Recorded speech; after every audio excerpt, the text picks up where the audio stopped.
All right, so I will now hand you over to Dr. Hadi Harb for him to introduce to you the topics for today. Thank you. Great. Thank you, Lisa. Could you please confirm that you can hear me? Could you please type in? Okay, great, great, great, perfect. So welcome to this presentation about industrial automation. What we'll be looking into today is introduction and then EIT's industrial automation. What is industrial automation? What are the jobs in industrial automation? And then how at EIT we deal with it. So the courses on industrial automation at EIT at different levels. And then we will be discussing some trending topics in automation and related courses that we cover or that we use at EIT that are part of so these topics. And then finally, we'll spend some time on questions and answers.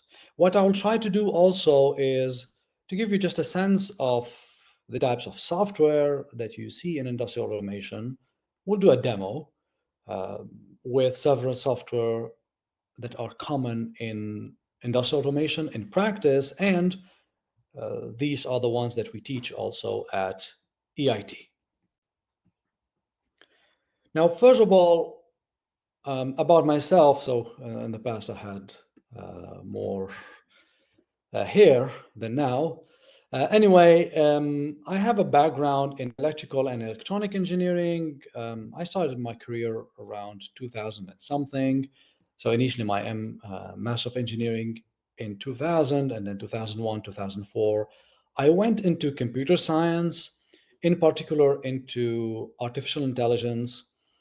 In France, I co-founded a company and managed it from 2005 to 2014, and it was a company dealing with a recommendation of multimedia content and recognition and identification of multimedia content. And we had clients in TVs, radios, websites that used our technology. After that, in 2014, I moved to Barcelona, Spain, where I am right now, and changed the company, made it more of a consultancy company in signal processing, artificial intelligence. And at the same time, I do lecturing at EIT. More and more, I spend more time lecturing at EIT and less on consulting. So we have more interesting things that we are doing in lecturing at EIT. Now, there's a parallel activity that I do. It's more of a family activity. It's related to dairy processing, uh, where we have a small farm and we produce cheese, and we have these equipment that we use, where we apply, by the way, industrial automation techniques on them. Okay, so this is a background about myself. Now, what is industrial automation engineering, where I am a lecturer at IIT, and I enjoy a lot working in this area. Industrial automation is when we use control systems like computers and other types of controllers in order to handle different processes and machineries in an industry in order to assist a human to take over their responsibilities. Now, sometimes it is really assisting the human, sometimes it's completely replacing the human. And the control systems sometimes are a computer or a server or a group of computers and servers, so it could be large in size. Sometimes it's a tiny microcontroller like this. Here, just a computer on a chip. Robots are part of it, and information technology is essential because in automation, industrial automation in the modern world, it's all about analyzing data and dealing with data. So information technology is essential. So you can see here the interconnection of things like computers, like robots, information technology, human factors, and processes and machines in the industry because you would be interacting with them. Now, it's useful when we look at industrial automation, it's useful to recognize the different steps in the industry or the phases in the industry and how people would call them. For example, you have what's called Industry 1.0, like the first version of industry. It started probably thousands of years ago. It started when humans were able to use power like hydropower to make things happening. So to simplify agriculture, to simplify transport, to minimize the manual labor. After that, the real revolution started with the steam engine. But even before that, you can consider like you had a kind of industry. So with the steam engine, now the power that was available to a human to apply in an industrial process became significant. So this is Industry 1.0. It was, you need to generate steam, you use the power of steam in order to convert it into kinetic energy, and this kinetic energy would be used to make things. After that came the electricity. With the invention of electricity, things changed because now with electricity, you no longer need a boiler and to deal with steam in order to get power, to get access to this power and move things around and convert it to kinetic energy or any other type of energy in your factory or plant. Now you just plug in electricity and you have access to this. Electricity is produced in centralized locations, transmitted throughout a country, and we access it in our plants and we use it. With this invention of electricity, you start seeing things like assembly line, like in here, and productions in batch. So you create a batch, like when you are producing a batch of cheese. If I give the example of cheese, batch of cheese, and you produce it instead of producing this like a single element by element or single product by product. You completely create a batch. So Industry 2.0 started with the invention of electricity. Then we have Industry 3.0 that started with the invention of computers and networking. And with this industry, this is where we use computers to solve problems, things like that here, and some human operator programming that computer to control a machine and do other operations like automation. And then the revolution we are in right now is what people would call Industry 4.0. So in 4.0, you see terms like the Internet of Things. Internet of Things meaning everything can have access to the network, can be part of the internet.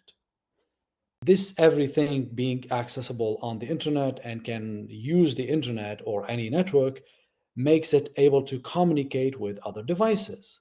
So we can allow these devices to collaborate together in order to make better decisions. For example, if we are talking about applications where you want to control temperature in a house, heating application. This is an example of control. You want to control temperature in a house. If you have a thermostat that is smart enough, it can connect to the internet. It can get, for example, the predictions of the temperature during the next few hours or days. So it can plan in advance when to start a heater, when to stop the heater, when to ramp up the heating, when to start slowing them down in advance. So you would notice all of a sudden now that your thermostat will start the heater before 4 a.m. if you wake up at 6, because today the predictions are that the temperature outside are colder than normal. And it can be even smarter than that. It will learn from your own behavior. Like it knows when you are waking up, when you go to sleep, and it learns from your behavior to adapt when to heat and when to cool down. Okay, this is part of what you would call Industry 4.0. Okay, so we have devices that can connect to the network so they can communicate with each other, they could be accessible on the internet, and devices that we see here, mobile devices, watches, cars, robots, all of these are very smart. So the computing power they have is really, really significant. And they can communicate with each other, and we can build smart applications using them. Now, in the industry, same thing happens. We have sensors, we have actuators, things like motors and the like, that you can plug in, connect to a network, or eventually to the internet, eventually using 5G cellular network, and now they can still start playing their role in the whole process. Like a better decision by a robot or by a and a control system to cool or heat or manage deliveries or optimize a route for deliveries. Okay, if you are a company like Amazon, for example. Now, clearly, a lot of jobs will be affected by automation. Now, here's a report that says certain number of millions of jobs will be displaced, etc. The numbers will always change. So always there are things, people who will be predicting, and the predictions will not be exact. But we all know that our jobs are changing due to automation. If you look like 20 years ago compared to today, a lot of things have been automated, including, for example, assistants. So if you are a CEO in a company, in the past, you would have a human assistant to assist you just manage your calendar and take appointments and things like that. Today, besides the fact that people simply like having assistants, you don't need an assistant. You can do it all on your own using a smartphone and a virtual assistant. And we can imagine many other areas where automation is going to affect us. Okay. In fact, one of the things that you would do in automation, in industrial automation, is try to get rid of certain operators, certain workers, like here. You say, if I remove these operators, I automate the process, I would do more with less. And it's not just purely about the money, like the economies that you would make. In many cases, it is better when you rely on the machines. You have less variability in the production when you rely on machines. You don't have the fatigue effect, because humans will have this effect, the fatigue effect, lack of attention, for example. You would have less errors due to human errors, and there are a lot of human errors, so it could be safer. So this is something that industrial automation plays a central role in. Now, what are the job areas in industrial automation? You have in mechatronics, robotics, engineering. Now, mechatronics is whenever we combine mechanics, so mechanical engineering, electronic engineering, and computer engineering, programming. And it's really at the core of what you do in industrial automation. Robotics, same thing. You have industrial engineering, like you are part of an industrial process, and like you are designing what should be done on a conveyor belt, for example, for an assembly line. Control engineering, designing control systems, eventually controlling the fuel injection in a missile system. Electrical engineering. In electrical engineering, there's also a lot of automation. You have an area called substation automation, where you automate things like starting relays, stopping relays, or opening and closing relays, in synchronizing different generators. For example, if you have multiple generators producing electricity, synchronizing them, controlling the voltage out of a generator, ensuring that it is within acceptable limits, controlling the frequency of the current that you are producing. All of this will include automation. You have control and automation in them. Electrical engineering. So if you look at a diesel engine, within a diesel engine, there are parts where you have automation and control. Okay? Process engineering, like in areas like oil and gas, in areas where we chemical engineering, so where we produce products in a continuous fashion, like managing a boiler where we produce steam, and the steam is used eventually to produce electricity. So in all of these areas, there is also industrial automation in them, like designing controllers that will ensure that a boiler will run in a safe manner, will always produce the right amount of steam, will always consume the right amount of air in order to be efficient. So like controlling an engine, steam, production, producing electricity, a chemical process, etc. Okay, there are areas where you would have to produce a drug or food, and you need to keep certain parameters within strict control, like temperature, like pH, etc. So process engineering is this area here, and automation is part of it. You design systems to control these processes. Industrial communication. In industrial automation, there's a component, an important component, which is the communication. People need to know how to create a network, how different computers and controllers and devices can communicate over that network, like on the Internet of Things, for example. Oil and gas instrumentation, selecting the right instruments for the right application, that makes a lot of difference. So not just in oil and gas, in general, in any process, you need to select the right instrumentation. And it's science and it's art. It's also an art. And it's something part of industrial automation. And you have security, cybersecurity, security in IT, information technology, and operation technology. And so if you look at IT cybersecurity on its own, so it's an area on its own, not necessarily related to industrial automation, but when you start seeing industrial automation being used in areas where we have networks and I can access my plant remotely, this immediately opens the door to hacks, and there are risks associated with it. So a hacker can get into your network and can damage equipment, can shut down a process.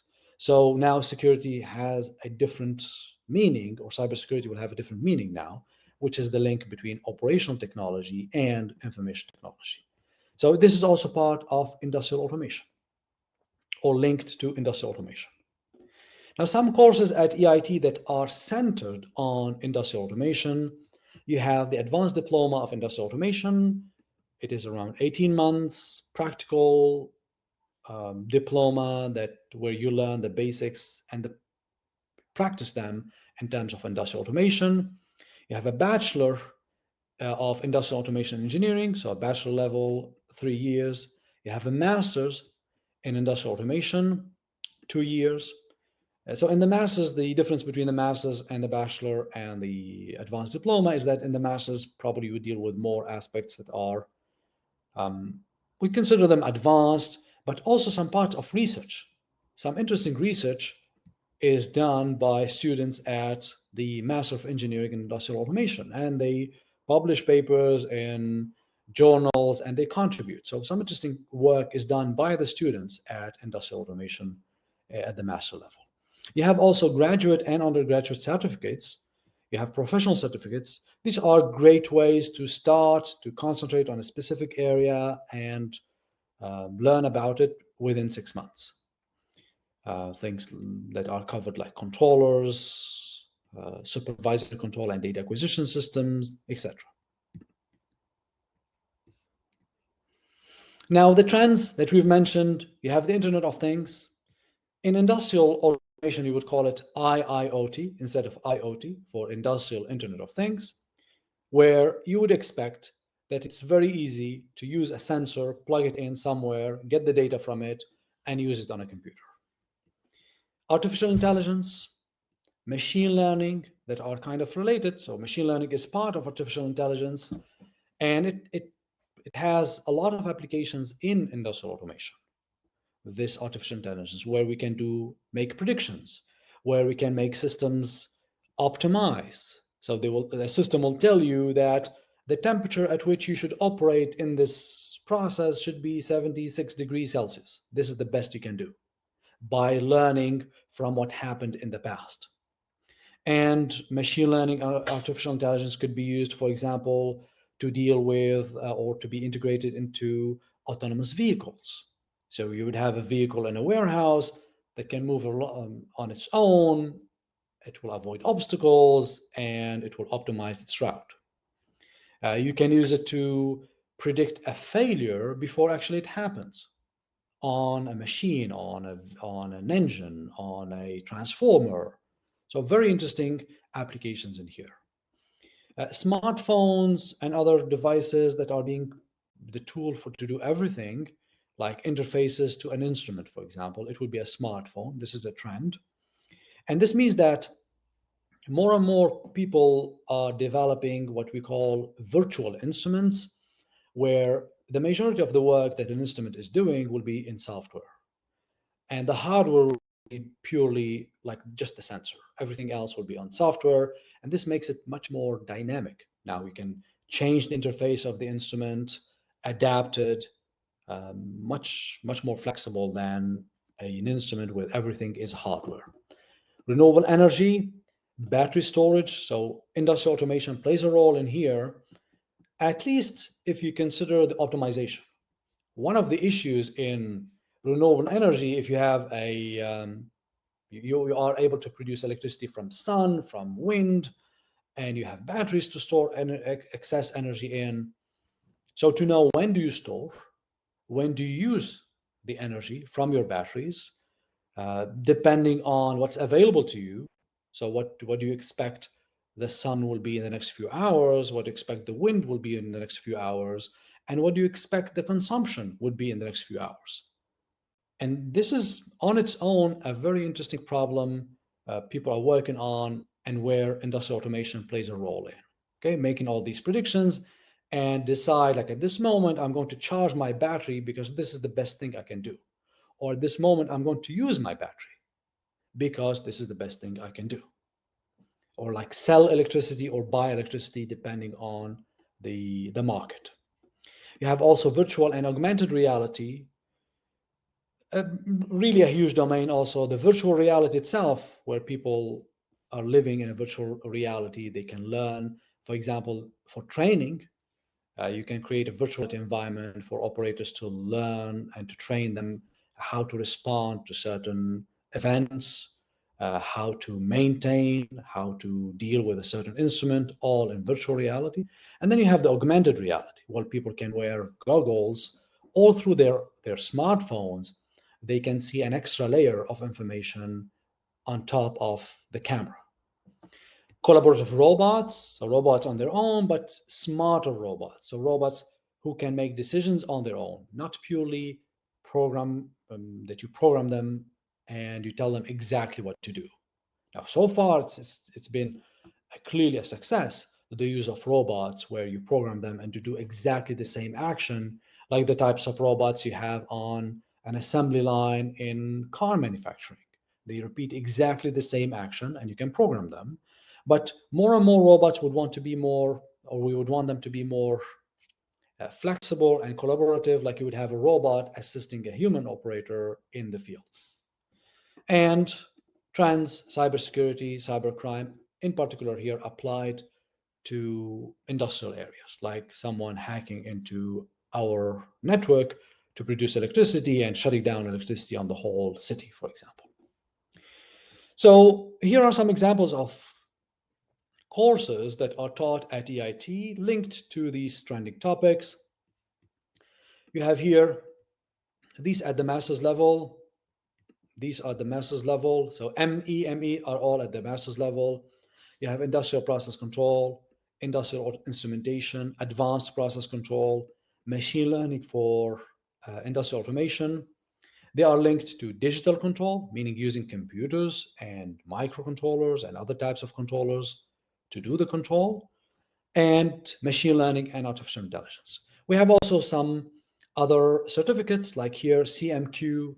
It's a professional certificate of competency in machine learning and artificial intelligence. So it's more centered as 6 months in artificial intelligence. So it's more centered as a 6 months course.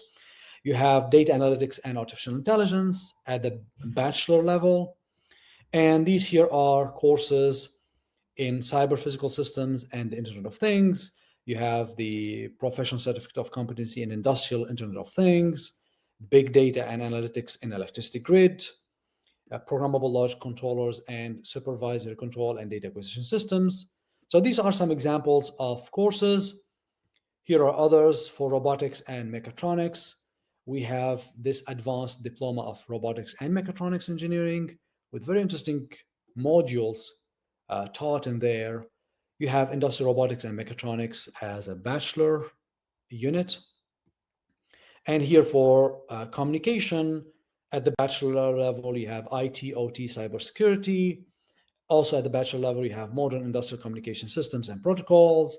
At the master's level, you have industrial data communication and a professional certificate of competency in industrial data communications, CID.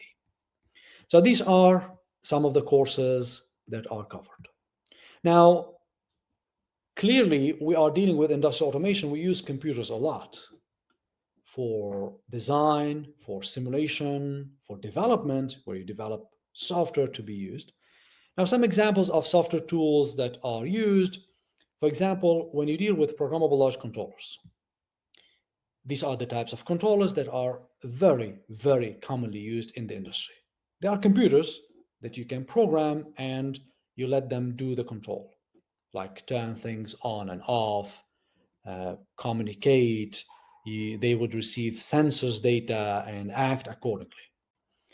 So they are covered in the master's level, they are covered in the other bachelor level, they are covered in the certificates level and advanced diploma. Software tools that we use here, there's a software, it's called CodeSys. I will show it to you in a moment, where you can program a programmable logic controller, you can do a simulation and see how your program would respond before you put it on that controller, how your system would respond, and then you put it on the controller, you test it and run it. Supervisory control and data acquisition. This is the type of software and systems that you develop in order to have an overview of a process. Like I'm in front of my computer, I can see what's happening at different sections of my process. I can turn things on and off. I can track the behavior of a certain variable, like a temperature, like pressure. I can get data from different locations. We might have different remote locations. We get data from them and centralize them on a screen. We can deal with alarms. So here there's a software that we use or that we present. It's called Cytect SCADA. Here, some software that you can use to build machine learning models, like what we cover in the masters in industrial automation, to build a model like what's called a neural network. It's very commonly used type of systems used in machine learning and artificial intelligence. So this software here is MATLAB software. Here, also within MATLAB, it's a software that's used, or a tool that's used to design controllers. Like you say, if I changed the target, the set point for the speed at which I want to operate, what in reality would happen if I'm using the right controller to keep the speed at the right target. So it's a very useful tool to design controllers, to configure controllers, and then you implement them. And when we say controller in this context for process control, it is whenever you want to keep a certain variable at a target. It's like you want to drive a car and you want the car to remain within the lane. Okay, so the controller would have to decide what's the steering at every moment, given information about the current position of that car while it is running. So this is process control. You have also modeling processes, allowing you to make predictions. So we use software to do so. We experiment with the process, get data from it, and then use a software in order to make a model of that process so that we can make predictions. So I can tell you, for example, if you increased the fuel flow rate to that engine by this amount, given these conditions, what would happen to the velocity? I can tell you what would happen to the velocity in the next few minutes or seconds. And here, forecasting. Like forecasting, all of these here are predictions to forecast how much electricity will be consumed, for example, in this case, in Spain, in the next few days or next few hours, given what we know, given the past and given some other environmental information. Okay, so these are some examples of software tools, but let me show you some of them rapidly, just to give you a sense of the software tools we use. Okay, I'm going to share the whole screen. Okay. So wait for it a little bit to load. Here we go. So you should be a little bit to load. Here we go. So you should be able to see my screen. Let me start with machine learning. So this is a software tool that we use for machine learning. I can open a certain file containing data. So here I'm going to open it. This is a data coming from a real engine. So it's an aero engine. And we have these measurements like IP speed. So these are at the different level speeds, pressure, pressures and speed, exhaust pressure, fuel consumption, exhaust temperature, output power, things like that. Okay. Now, this data is from a real system, as I mentioned, and we want to create a system to actually predict when there's a failure, a specific failure in this aero engine. So I can create it. I can select here, I want a neural network. So I'll take a multi-layer perceptron. I can do this cross-validation, create my model. So my model is being created.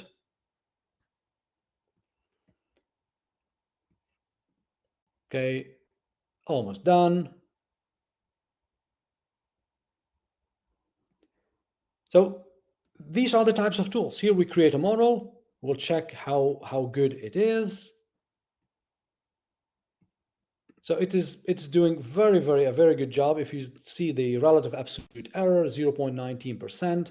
So excellent model that we created. So this model will be able to predict when this aero engine is going to fail, or if there's a failure that we cannot detect using any other way. In fact, in this particular case, you have to open up that engine to detect the failure. But by using machine learning here, we'll use measurements about pressure, temperature, exhaust temperature, fuel consumption, electricity production, all of this, and to predict the failure.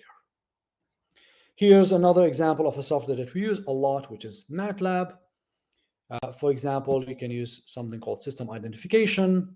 This is to make predictions, to make a model for a process. Okay, I import my data. So the data that we have here, X1 and Y1, this is a real world data coming from a conveyor belt. So the data is looking like this, a conveyor belt where on the bottom I have a control signal I send. On the top, I have the flow rate I receive on the conveyor belt. And we want a model to let us predict how the mass will change or how the flow will change when a control signal is sent, so that we can design the right controller. If we want a certain flow rate, we should decide how much we should open a certain gate or close it. So here, very simple, we can create a model. So I can decide here the process model, give it some constraints, ask it to estimate. Once I created the data from the experiment, and boom, we are done. We created our model. We can see how it performs. And we can see that our model is performing quite well. The blue line is the model predictions, and the black line is the reality. So we can reasonably use this model to design an advanced control system and do the control. You have also things like here. So let me check if you can see my screen. Yes, you should be able to see my screen.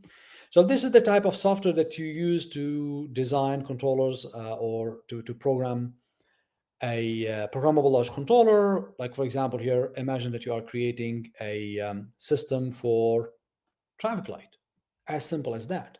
So my program would look like this. And for these systems, the programming languages are kind of special or specific. So this is programming here. And this is the visualization to make a simulation. I can log into my device and let us try it again. So I'll log into it and start it. So I have a system, it's running, so it's just a traffic light. Okay? And you can imagine the number of things that you can do in here. Create interfaces, do simulations, and then push them on the right device. And this is for SCADA. So for SCADA, you can create interfaces and program them like these, and then you can run them.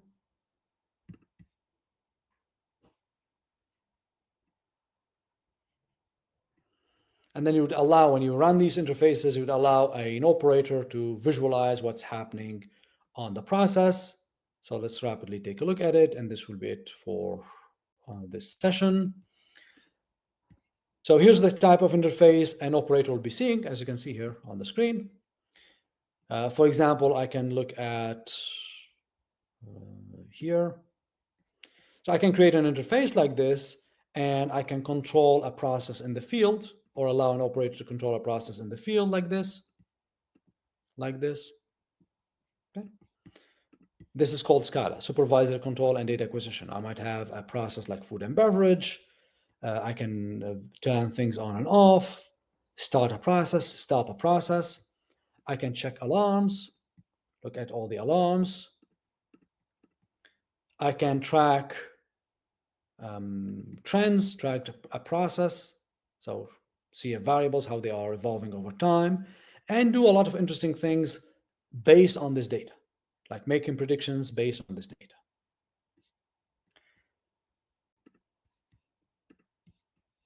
So this is a rapid overview of the type of software that you typically deal with in industrial automation. And this is it for our session today. So we'll now open it for questions and answers. Please provide us feedback. So by scanning this one or going to this code, please provide us feedback. It's very important in order to better understand how you are experiencing these types of webinars. Thank you. Thank you so Okay, I much, see some Dr. questions. Hadi. Yeah, we have a question here. Does data analysis important in industrial automation? Absolutely, absolutely, God's power. Data analysis is essential in industrial automation because more and more we rely on making predictions, on optimizing. When you do data analysis, you can optimize. And with optimizing, I can tell you, for example, like in a process like producing cheese, if I do data analysis and I would understand from the data analysis, I would apply things like machine learning or data mining. The data mining would tell me like I should be pasteurizing milk at 71 degrees Celsius, not 70, not 72, 71. This 71 can make a lot of difference. It can change my yield from 10% to 11%, for example. Okay, and this could be making a lot of difference.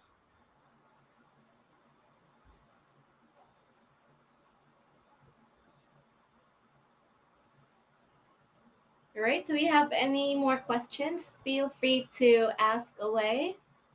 We still have time for that. Okay, Ray, do we have a choice of our thesis topic? Usually it is your choice. At the master's level and the bachelor's level, it's your choice. You have to decide it.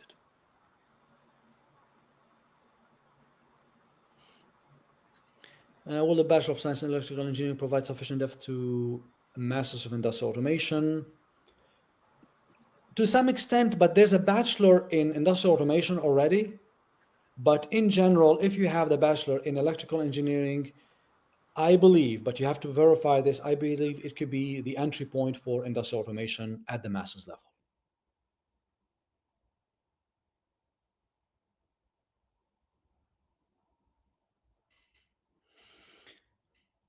Is the professional certificate in PLC and SCADA enough to start working as an automation engineer, or do you need a more extensive course? Okay, it depends on what you want to concentrate on. For example, the professional certificate of PLC and SCADA concentrates mainly on PLC and SCADA only. So if you would be working as a PLC programming or PLC engineer, and you would be configuring SCADA, or this is the job description, that should be okay, but you should do the certificate and then work on some projects, I would say, on your own, try them. Maybe spend a few months on projects on your own to get better at them, and then you should be ready for a job. Okay. The graduate diploma or advanced diplomas, they will give you more modules. So you'll be seeing different things that are typically covered at a high level in the professional certificate. For example, things like process control, things like data communication, things like safety. Okay, so these are aspects that are expected from an automation engineer, but it depends on the job description. Okay.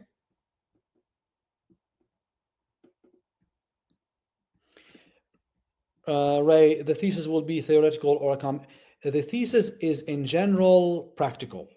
It's engineering. So we ask students to do or to select an engineering research project where there are things that will be created, either software or a device or hardware, or so it should be practical. Okay. Always there will be a theoretical like background to it, but it's more practical, I would say.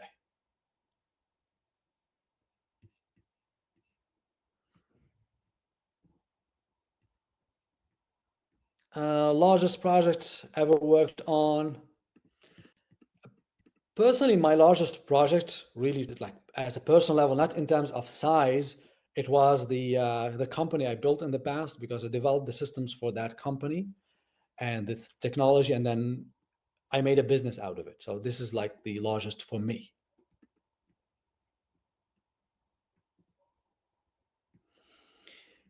Okay, as an electrical engineer, what do you advise for some who want to take a journey in the process engineering?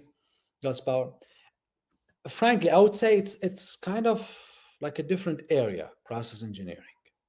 Okay, you might benefit from the fact that you have an electrical engineering background. You would be more creative in solving problems. But I would say unless you are really interested in the process engineering part, dealing with processes, dealing with things like oil and gas and chemical processes, um, so the link is not evident. Okay, as an electrical engineer.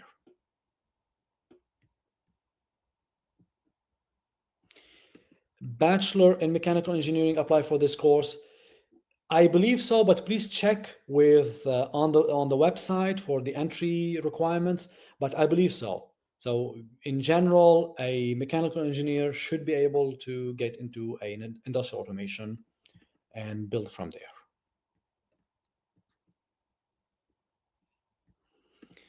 Brian, difference between professional chartered engineer. Now here it depends on the country you are in. Because even the term engineer is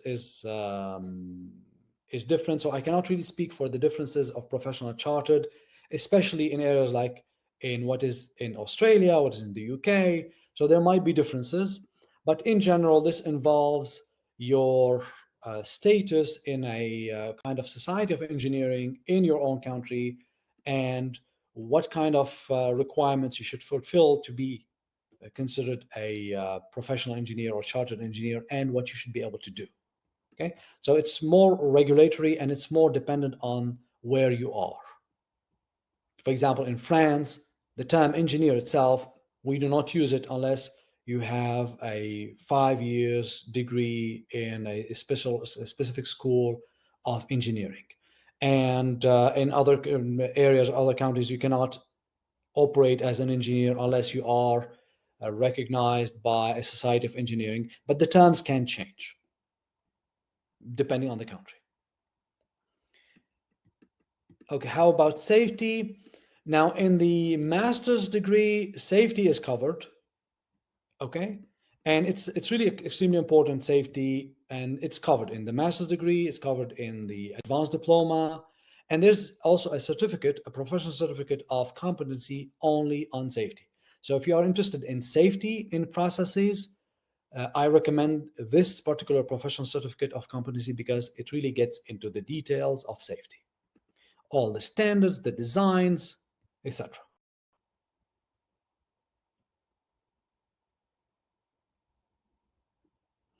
Is the master's research-based or taught master's? It is, in fact, you have units, you have 12 units that you cover, so it's there are courses, and then at the end, there's a research project that you have to work on for 6 months. Okay? So it's mainly taught, but at the end, there's a research project.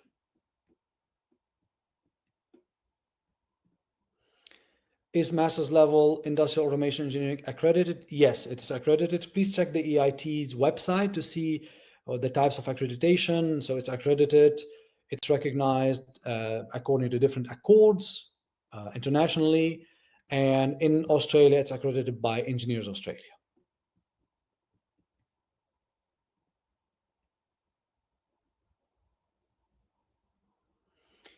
How to apply? I believe on the website, there should be an easy link to get there to see how to apply.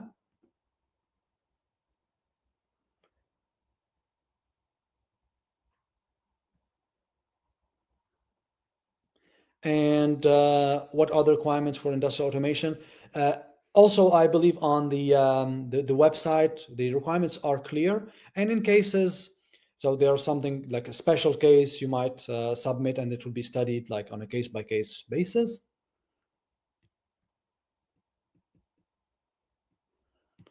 Scholarships available for this course. Probably Lisa can answer this. I'm not sure about Yes. scholarships for this particular course. Yes, we do have partial scholarships, and there are a variety of them. So our process for that would be for the student to go to our scholarships page, and I will be posting that in here. I will be sending the link here for the scholarships page. So you would need to review the description of each scholarship and see if it matches your qualification or your background, be it at your previous work experience, your education, and apply for the one that matches your background or qualification. And you should apply for it along with your course application, and it will be assessed case by case by admissions. Also, if you do have any questions about um, being qualified for a course or the requirements for certain courses or scholarships or anything application or admissions related, you can actually book a call with a course advisor. So we highly recommend that you do that. If you have a specific course that you'd like, to talk to someone one-on-one about it, you can choose your own date and time, and the course advisor will call you in that particular date or time that you have chosen.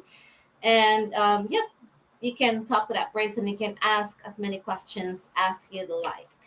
So I will be dropping the link here on how to or the link to book to a for a course advisor session. Okay, it's a Calendly link, so I just dropped it in here. So let me just review the other questions. Yeah, students, apprenticeship, God's power. Yes, we do have some sort of a work integrated learning program in some of our courses, but not all. So again, it's best to book a call with a course advisor. I highly recommend that so that we can check what course you'd be interested in, and if something does not work for you, we can offer you alternatives, and we can discuss all those things as well. I think this is a question for you, Dr. Hadi. If you have any companies in Botswana that you partner with, or for EIT, we In don't have. Botswana, I'm not familiar. Okay. Well, for EIT, we don't have any institutions yet that we partner with in Botswana. We don't have a campus there yet. Our locations would be Perth, Melbourne. We are working on opening one in Brisbane, but it's still in the works and not yet finalized. We also have We don't have campuses in other countries yet, but we do have an office in South Africa. For those who are in South Africa, you're free to visit our office and talk face to face with a course advisor. And if you have more questions, you can actually send us an email and we can answer your questions from there. We can also channel you to the right person if necessary. But again, for those who like, a thorough discussion about a course or applying for a course or qualifying for a course, please book a call with a course advisor. That's highly recommended. And for those who would like to send an email for more questions, please send it to webinars@eit.edu.au. Even if it's for Dr. Hadi, we will be forwarding it to him and ask answers from him, and we'll relay it to you if you think of a question later on. And you can also see our list of courses that are upcoming or that have upcoming intakes here at www.eit.edu.au/schedule. This is our website URL. And for those who are in Perth, you can visit us at 1031 Wellington Street in West Perth. And for those who like to give us a call, we are open, of course, almost round the clock. So for those who are inside Australia, we are open from 8 a.m. to around 4:30 p.m. Western Australia time. We are also open during Melbourne office hours time. We are also open during UK and South Australia time. And we also have for I'm not sure if there's someone here from the US or the same time zone in the US. We also have a course advisor who's remotely working in the US. So if you can if you can call within US hours, office hours, that's also good. That's also good. So, right, that's it. And I will be sending again the link for the survey. And just to highlight on that one, we also highly encourage you to answer the survey. Your feedback is very meaningful for us, and this will also let you join a prize draw, and you'll get a chance to win some EIT merchandise or access to certain courses if you win the prize draw. So please answer the survey using the survey link that I just sent. How much campus access do foreign students have? If you are studying on campus, if you go to Australia, then most of the time as a student, you'll be spending on campus. Again, please book a call with a course advisor to know more details about it. Industrial automation process, mechanical engineering. Yes, a mechanical engineering background is also a congruent background for an industrial automation course, but please note that all applications will be assessed case by case by admissions. All right, Dr. Hadi, do you have anything else? Any final messages or words? Just regarding the weekly time slots for on-site masters. So if it is regarding the timing, so it's normal times, like I believe 9 a.m. to 4 p.m. Monday to Friday. This is how on campus the timing is done, depending on where you are, whether you are in Perth or Melbourne. And the other point regarding industrial automation or process engineering, which is more suitable for someone with a background. I would say industrial automation is more suitable if you have a background in mechanical engineering more than process engineering. Okay. And this is basically it. So chemical engineering, we do not have a course in chemical engineering or a complete in this complete area. And this is it from my side. All right. Thank you so much, Dr. Hadi. That was a really informative session, and a lot of us learned a lot about industrial automation. And it's really great that you showed us what SCADA system looks like and all the other systems that you've shown us. So we are really thankful for that. That's a really good glimpse of the industrial automation industry, and also Thank you so much, everyone, for participating and asking really great questions in here. And again, please answer the survey link. If you have more questions, feel free to send us an email. And thank you so much for participating. We still have one more day of our virtual open week, which will be tomorrow. So please go to the link that was sent to you through email for the schedules and the topics that will be featured tomorrow. So thank you so much, everyone. We will be ending the session now. Hope to see you in our upcoming webinars or even enrolling in our courses. Thank you so much and have a great evening or a great morning. Have a great day, everyone. Thank you so much, Dr. Thank you. Hadi. Thanks. Have a great day Thanks. too. Bye bye. Thanks. Bye.